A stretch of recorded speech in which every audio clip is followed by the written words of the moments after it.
evening, everyone. Okay pa po ba kayo? Yes! I know medyo mahaba yung event natin for today, but I'm really grateful nakapunta po kayo dito. I know hindi man natin napuno lahat, maybe they're busy, but congratulate yourself. Please, palakpak po.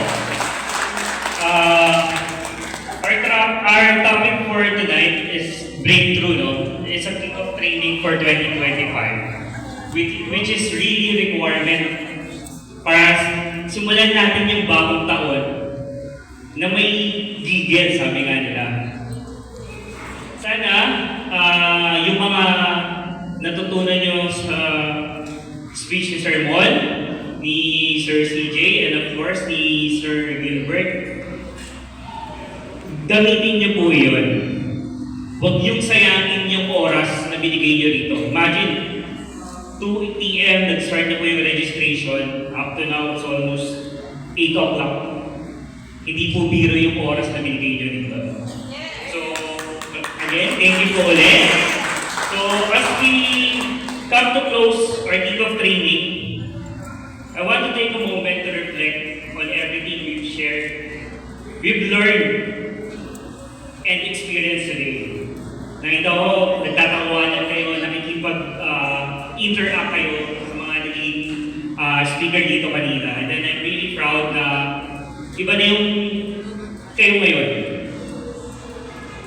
Marami nang nagbago for the past year kung ano yung skills nyo ngayon. I know, yung iba, pwedeng hindi nyo pa napapansin, but habang nanonood ako doon, sabi ko sa sarili ko na these people gonna be millionaires someday. Hindi no hype po yun, no?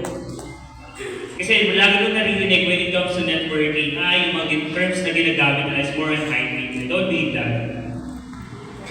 It's your purpose to be here is one of a kind. But here's about thing about breakthrough, no? They require action. We hear it a lot of times kanina. Laging paulit-ulit sinasabi nila, it requires action. Wait, I forgot the slides. Yeah. So, they also require belief. Not just in our products, or not even in our company, but yung belief nyo sa sarili nyo mismo. Because your upline,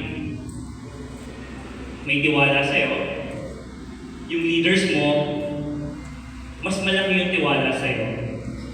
But have you ever asked yourself, may tiwala ba ako sa sarili ko?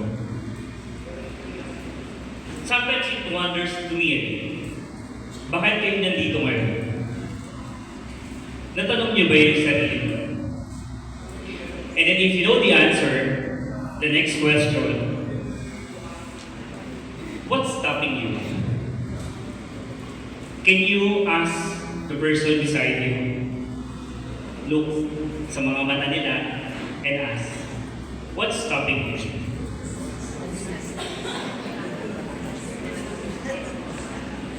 Make it personal.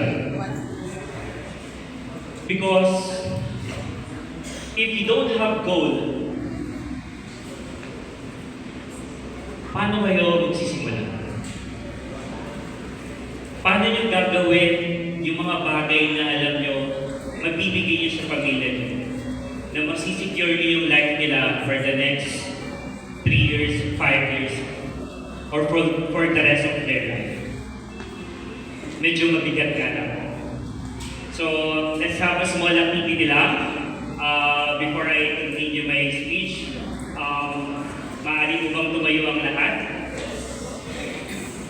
And understand, Sir Robert. I'm giving you guys 2 minutes at least. Group yourself into 2 or 3 people. Much better kung hindi nyo sila kilala. Can we do it right now po? 2 to 3. Even 4, that's good.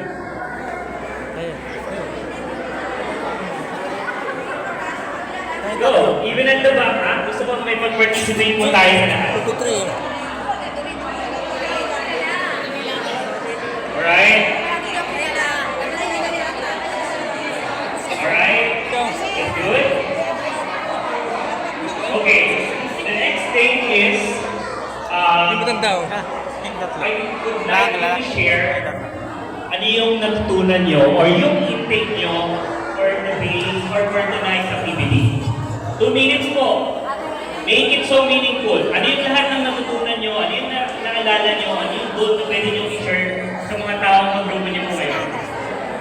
Sir, oras na lang. 2 minutes lang naman. Yeah, time to start now.